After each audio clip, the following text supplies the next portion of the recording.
Hi, third grade. We are going to start a lesson today on context clues. Now, earlier in the week, we talked a lot about vocabulary and focusing on being word aware as we're reading.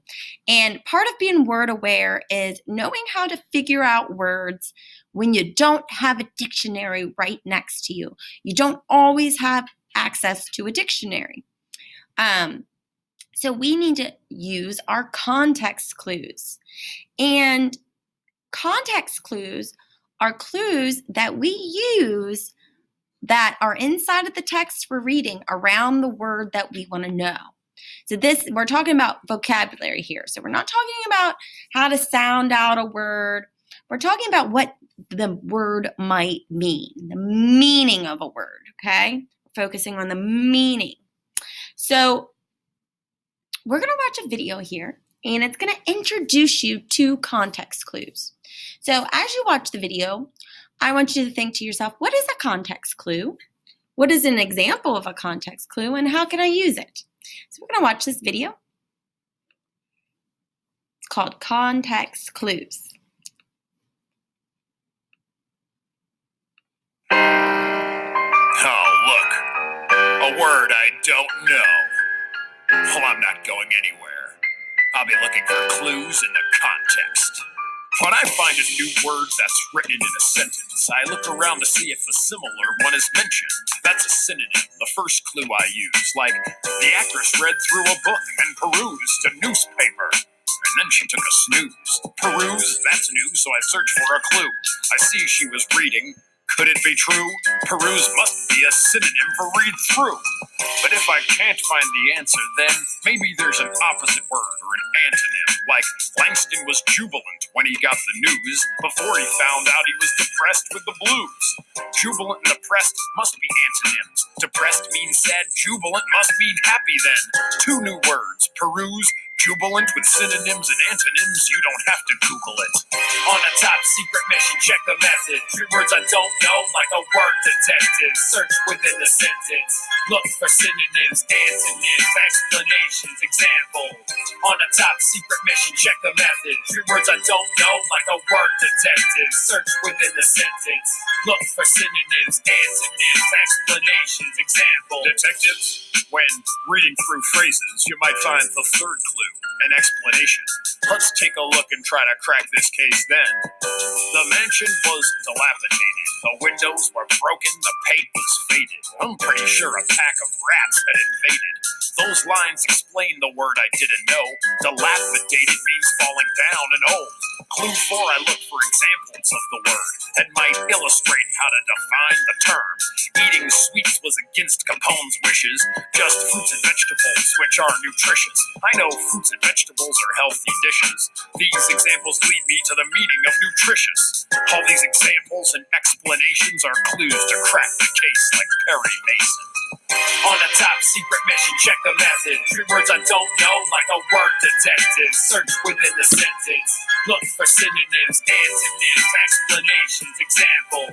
On a top secret mission, check the message. Three words I don't know, like a word detective. Search within the sentence. Look for synonyms, antonyms, explanations, example.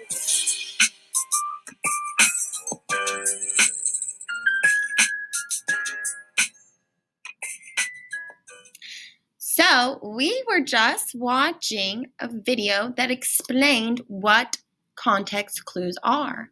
And context clues are things like synonyms and antonyms. It could also be definitions or exclamations within the text that we're reading.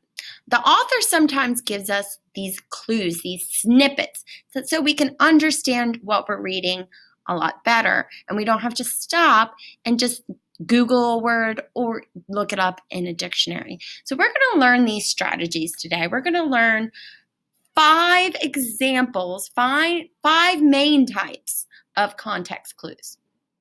So I have a slideshow here that's going to walk us through it. And it says, has this ever happened to you? Sammy is reading. He comes to a word he doesn't understand. So what should he do? He should look for context clues. So think about that video. We have a little detective man here.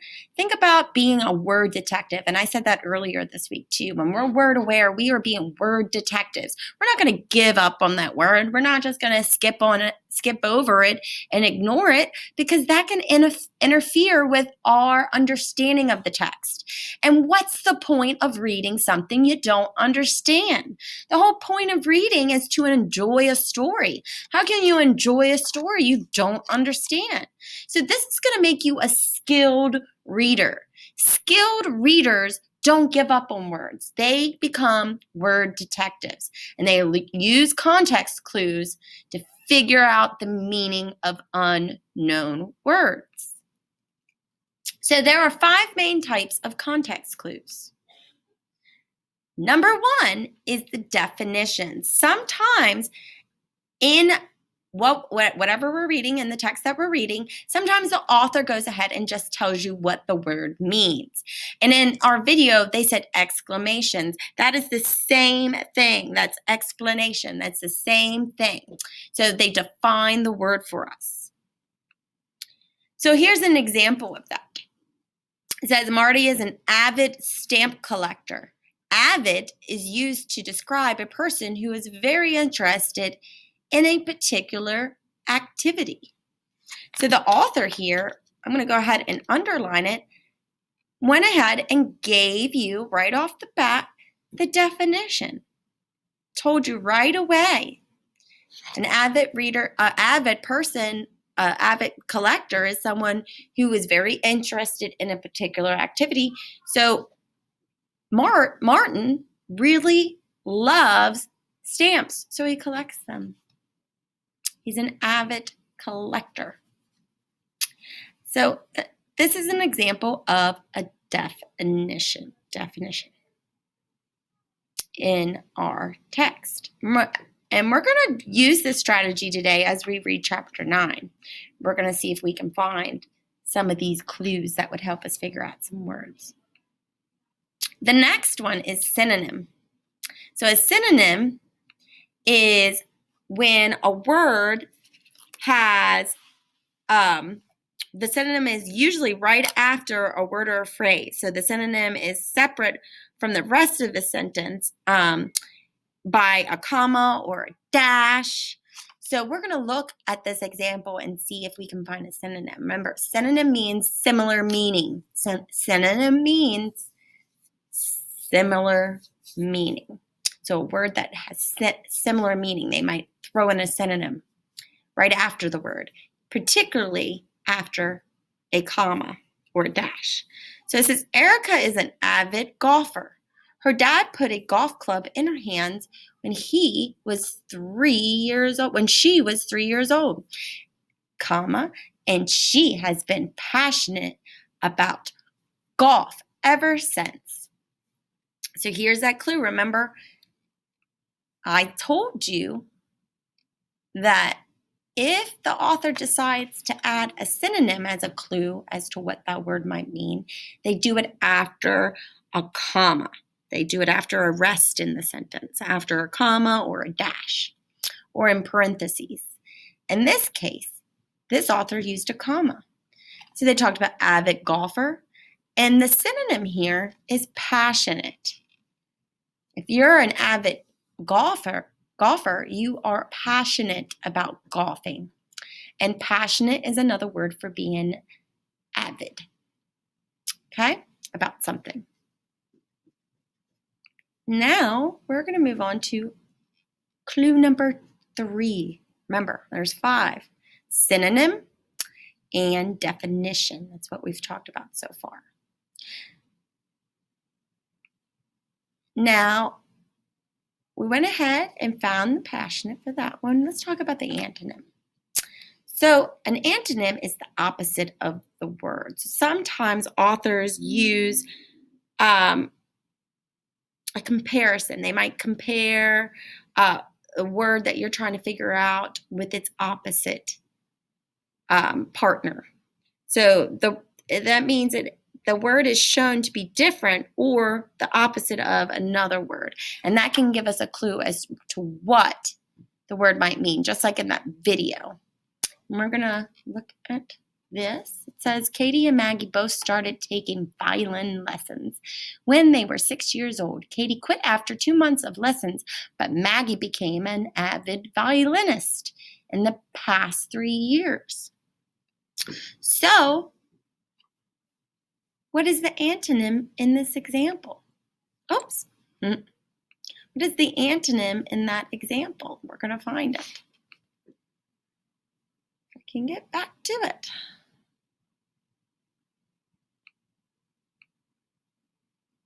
So, it says Maggie has become an avid violinist in the past 3 years. So above it, it told you that Katie, it was giving you an example of how Katie quit after a few months. So the antonym here would be quit. Would be quit. So if you're avid about something, you're not a quitter. So quitting something is the opposite of being avid about something. Remember, if you're avid, you're passionate. You really, really want to do it. So quitting would be the opposite of that. They gave you an example of what it is not to tell you what avid means.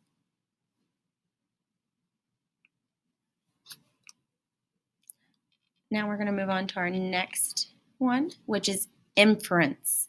This is one of my favorite ones. You have to be a skilled word detective to conquer this one, to find these. So an inference is based off your background knowledge, what you already know about what's going on in a story. And it also ties into cause and effect. What is happening in the story? What do you already know that you can infer, oh, that must be what that word means? So let's take an example. Look at an example of this. So clearly, Carter is an avid reader. Whenever I see him walking down the hall, he is reading while he is walking. So here in this inference, I can infer that an avid reader is someone who reads a lot, because this kid is walking down the hall and he's reading while he is walking. And that's kind of hard to do. So you must really, really like reading. I know, I can imagine someone walking down a hall with their nose in their book. And I know when I see those people, I know they must be really into that story. So being an avid reader must mean you're really into that story. So that is an example of an inference clue. So it says, think someone who reads while he is walking down the hall must love to read. I think an avid reader is someone who loves to read. And our number 5 top secret clue is, I think I skipped over it. Oh, an example. Number 5 is an example. So sometimes the author gives you an example of what that word may mean. So an example, let's look at that. Sometimes the author includes examples to explain the meaning of the word. So